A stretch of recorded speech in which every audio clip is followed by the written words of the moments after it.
generally speaking, the matters that are before a court to be decided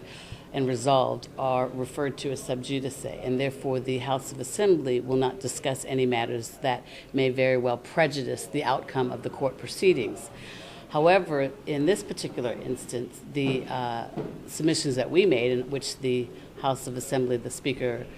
ruled in our favor, in the favor of the opposition, is so far as that the questions that were attempted to be asked were not actually subjudice. Subjudice also goes on to speak about matters that are before the court once they've been set down for trial. And as we understand it from the Speaker this morning as well, that the writs are generally endorsed writs, which is what I explained, and the matter hasn't been set down for trial. It's just the beginning, the commencement of the proceedings. And Erskine Mayes, which is almost the Bible of parliamentary procedure for our House, when you read that in conjunction with the rules of the House of Assembly, it's specifically clear as to what matters are subjudice, and that once the matter has been set down for a trial in civil matters, then the Speaker has the option to indicate whether or not he will allow the questions or not. And it's also important to recognize that the rule of subjudice is not absolute, that the Speaker does have in his discretion the power to, even if someone argued that it was subjudice, the power to allow the questions if he thinks in his discretion that they should be permitted.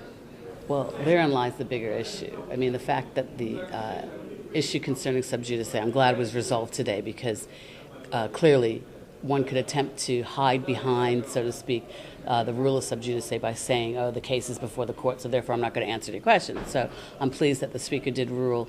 in the favor of the opposition by stating that these questions were not subjudice.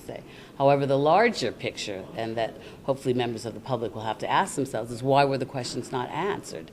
And to attempt to rely on, oh, it might prejudice me, et cetera, is very, very unfortunate, because these are fundamental questions involving a situation that has been in the public domain since May, and the public has a right to know what agreements and what circumstances have come out of this whole episode concerning these meetings with the developer. So that's what's even more discouraging, is that these are legitimate questions that the public has a right to know, and they weren't answered. So sometimes in a court of law, when a person asks a question, the court may make some type of adverse ruling or adverse position based on the fact that a person fails to answer the questions that are asked.